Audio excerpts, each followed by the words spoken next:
E aí, gurizada, tudo beleza? Sejam bem-vindos a mais um vídeo aqui quem fala sobre o Guilherme. Nós estamos aqui para o especial de 15 inscritos, são quase 3 anos de canal.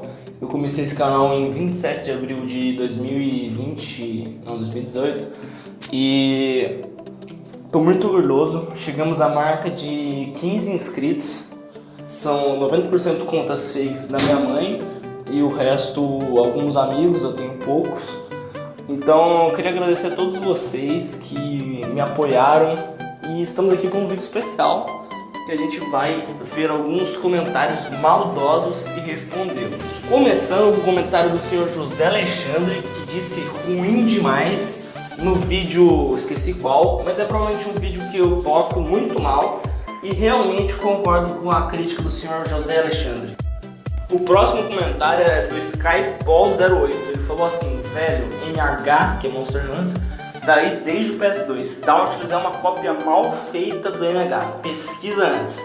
Seguinte pro Skypol, primeiramente vai tomar no cu, segundamente aquele vídeo era sarcástico, era um humor merda, sem graça, porém era sarcástico, então se tu não entendeu, parabéns meu amigo, você precisa repetir o 5º ano pelo menos. Lá, o comentário seguinte é do Fett, no mesmo vídeo, né, do Monster Hunter, falou assim: mano, não fala merda antes de divulgar isso, exclamação. Todos sabem que Dauntless copia o Monster Hunter. Bom, seguinte, se tu não consegue nem escrever, eu não vou nem me preocupar em responder teu comentário.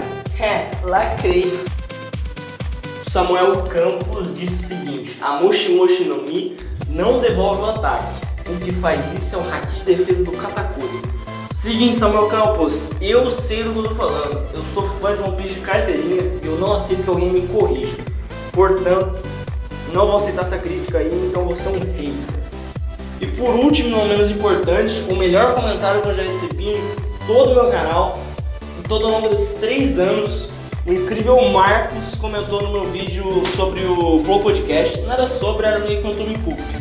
Ele falou assim: material completamente distorcido, edição mentirosa. Ele colocou: conteúdo original está aqui abaixo. Caralho, meu irmão, você não consegue entender a porra de uma piada. Eu coloquei um meme antigo do professor Pascoal falando não, e você continuou achando que o meu objetivo era, sei lá, danificar a imagem do Benner Boulos e não fazer só uma coisa engraçada, que nem tem a graça mesmo.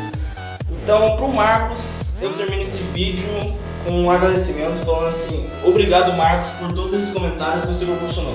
Valeu, gente! Espero aqui no final do vídeo para você se inscrever caso seja um novo inscrito, que é quase impossível, porém tem sempre uma possibilidade. Falou!